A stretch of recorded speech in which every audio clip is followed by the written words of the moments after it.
मैं आई हूँ Monday market और यहाँ पे मैं अपनी ननद और उनके हस्बैंड के साथ आई हूँ। तो मैं मंडे मार्केट हमेशा आती हूँ, बट कपड़े और मेकअप की चीज़ों को लेके ही चली जाती हूँ। तो जहाँ से मैंने मतलब मंडे मार्केट नहीं घूमा है वहाँ पे मैं आई हूँ। और ये यहाँ पे सारी बाँस की चीज़ें हैं, मतलब बाँस बॉम्बो सारी चीज़ें हाथ से बनाई गई हैं। और यहाँ से मैंने शुरुआत किया। तो मुझे ये सारी चीज़ें मंडे मार्केट में पहले नहीं दिखी, क्योंकि मैं हाफ मंडे मार्केट घूम के चली जाती थी जहाँ पे कपड़े और मेकअप की चीज़ें मिलती हैं। तो यहाँ पे मछली मारने के लिए बहुत सारी ऐसी चीज़ें बना के रखी है, भी बाँस की। तो यहाँ पे ये है बाँस का ही, पता नहीं इसको तो बोलते हैं जापी बोलते हैं आसामी में।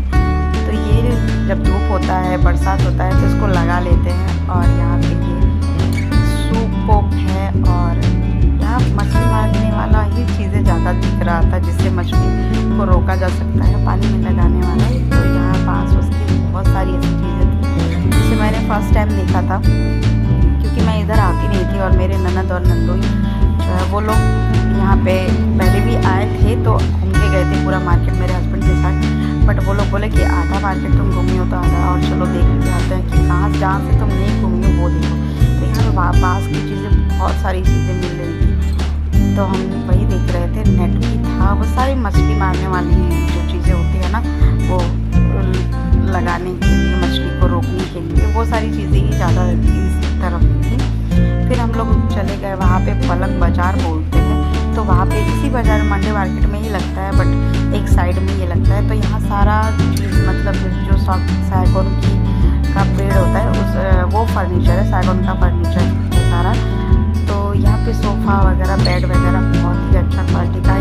ये कोई प्लाईवुड का नहीं है, ये सागौन का था। और फिर हम लोग चले गए सब्ज़ी मार्केट। सब्ज़ी मार्केट में सब्ज़ी लगी हुई थी, कभी मैं सब्ज़ी मार्केट भी नहीं आई थी। फिर मेरे जो ननद के हस्बैंड है वो बोले कि चलो मछली मार्केट भी इधर ही है, तो वहाँ भी देखे। तो बहुत मछली मैं अब नहीं खाती नहीं हूँ, पहले खाती थी, अब तो मैंने छोड़ रखा है। तो यहाँ पे बहुत वैरायटी का मछली मिल रहा था, जिसका नाम तो मैं नहीं जानती थी, पर देखने में तो ठीक लग रहा था और बदबू भी उतना ही आ रहा था। तो यहाँ पे ये पता नहीं कौन सा मछली है, मुझे नहीं पता, बट अगर आप लोग को पता हो तो जान लेना कि क्या रहा, बट मुझे नहीं पता। तो ये भी मछली थी, देखने में बहुत सिल्की। मेरी ननद बता रही थी, उनको नाम पता था शायद, तो वो बता रही थी कि ये मछली है।